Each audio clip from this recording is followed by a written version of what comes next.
como é que reage às declarações do Ministro Pedro Marques esta tarde, que em resposta à sua acusação, feita ontem, a acusação de incompetência, devolve essa acusação dizendo que não sabe, o Dr. Pedro Passos Coelho não sabe do que fala quando se refere às ajudas que estão a ser prestadas às famílias e às vítimas deste incêndio de Pedrógão.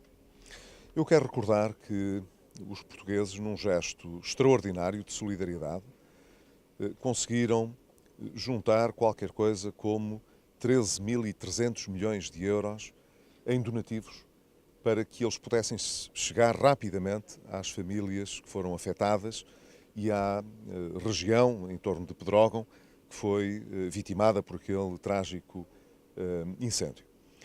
E o que se passa é que praticamente um mês depois dessa ocasião trágica ter ocorrido, e quase um mês, portanto, depois das pessoas terem mobilizado, não apenas fornecendo géneros alimentícios e outro tipo de ajuda, canalizando ajuda financeira, o Estado consegue não colocar essa ajuda financeira ao serviço das pessoas. É apenas isto. Portanto, reitero que o Estado falhou quando a tragédia aconteceu, mas passado todo este tempo, o Estado continua a chegar atrasado, a demorar.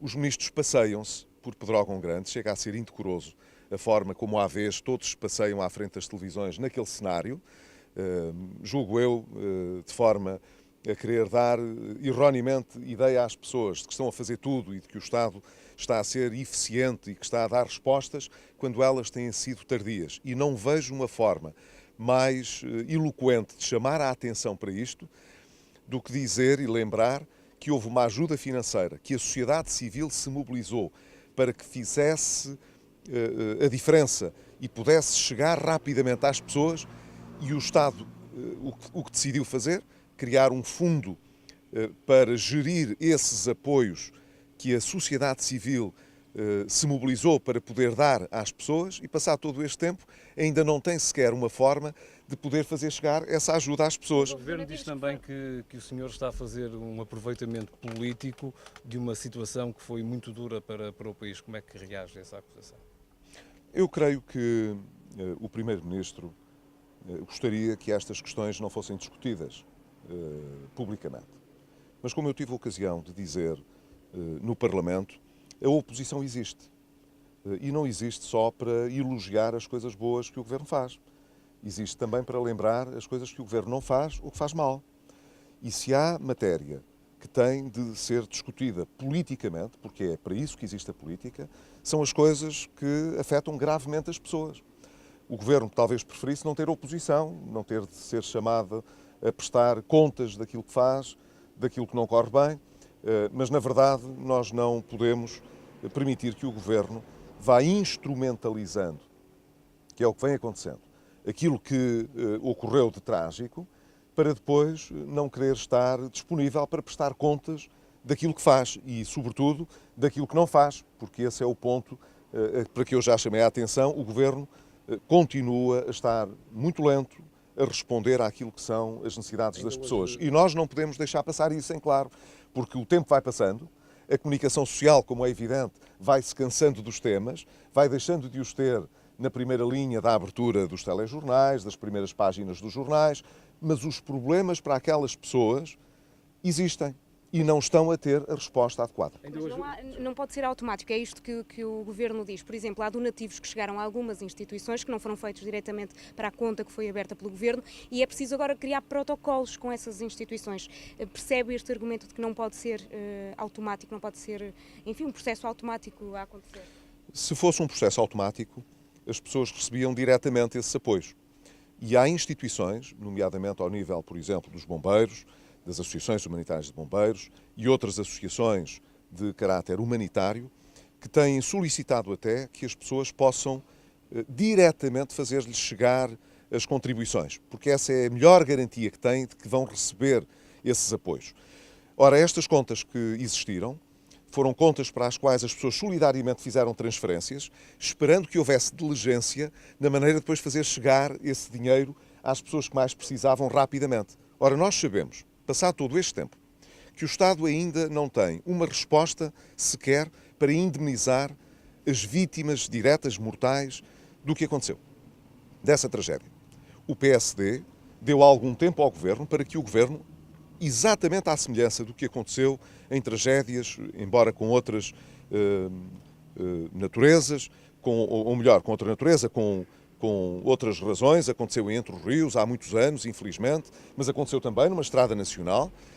Um governo que até era um governo socialista, pôs em prática muito rapidamente uma forma de indemnizar as pessoas que têm direito a essa indemnização.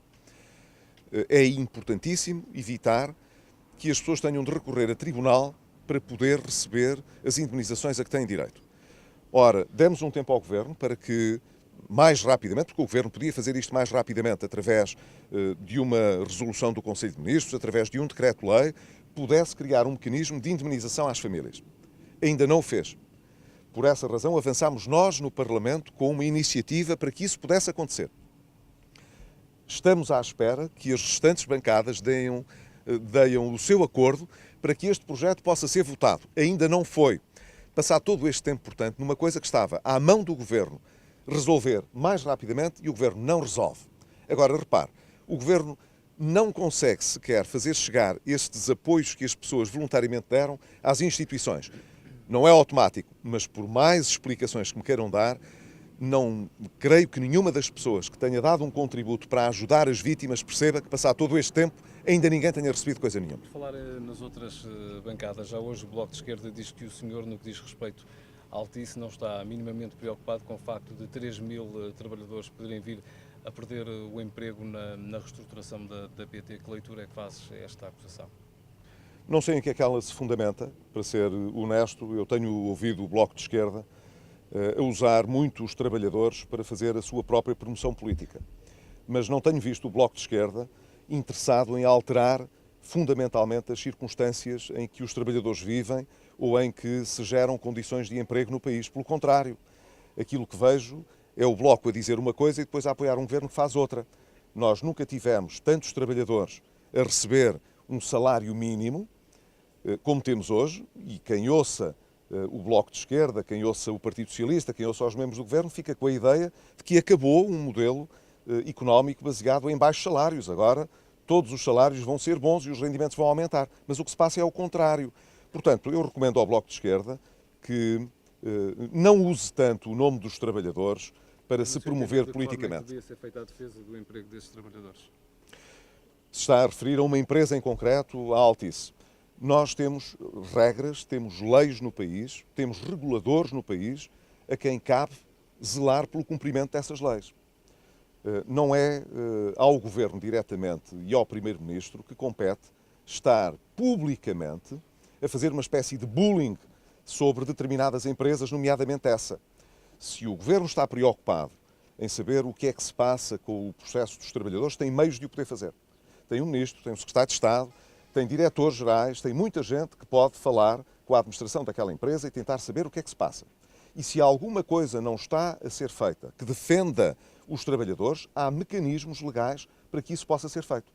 E nós estamos interessados, todos estamos interessados, em que os mecanismos legais sejam, de certa maneira, respeitados, porque isso é a lei que defende as pessoas, não é a arbitrariedade. Agora, eu gostaria muito de ver aqueles que estão sempre aparentemente tão interessados em defender os trabalhadores, em defender também o cumprimento de regras. Isso é que era bom. E é uma péssima imagem que passamos, é uma coisa quase terceiro-mundista, ter um Primeiro-Ministro ou um Governo que faz politicamente, publicamente, acusações a empresas que, em princípio, são empresas que criam emprego, trazem investimento para o país e podem gerar riqueza. E isso é muito importante para um país que quer crescer. Não vejo que seja um bom discurso, uma boa prática, nós estarmos a discriminar as empresas como boas ou más em função dos gostos que temos sobre os seus investidores ou sobre aquilo que se passa com elas. A ideia que fica é outra. É uma ideia que já vem do passado, infelizmente, de governos também socialistas, em que todas as instituições independentes e as empresas que não vão comer à mão do governo são maltratadas e são sovadas no discurso político Mas e no discurso público. quais os mecanismos que falou legais que existem para que essas pessoas possam ver salvaguardado o seu Há muitos emprego? mecanismos, não vou estar aqui a fazer uma listagem deles, porque há muitos mecanismos. De resto, são os mecanismos que numa democracia e numa economia social de mercado existem para defender não apenas os investidores, mas também os trabalhadores. Há mecanismos que cheguem, os sindicatos conhecem-nos bem, para poder defender a posição dos trabalhadores. E é isso que é importante, desde a autoridade para as condições de trabalho, desde os reguladores que existem para ter a certeza de que essas regras e essas leis são, no fundo, respeitadas. Há muitos mecanismos, lhe garanto, para quem está no governo ou nos reguladores, na administração do Estado, poder atuar para saber se as regras são cumpridas ou não são. Agora, eu não aceito que, e ainda para mais com a experiência que tenho, que um governo queira estar a discriminar negativamente empresas apenas porque há um receio de que alguma coisa possa não estar a ser cumprida. Se alguma coisa não estiver a ser cumprida, o governo tem de dizer o que é e tem de se assegurar pelo cumprimento das regras. É isso que interessa. Nós não fazemos regras para esta empresa ou para outra empresa. As regras que defendem os trabalhadores são regras universais. E cabe ao Estado zelar pelo seu cumprimento. E os sindicatos têm aí também um papel importante, evidentemente. Muito obrigado. Obrigado.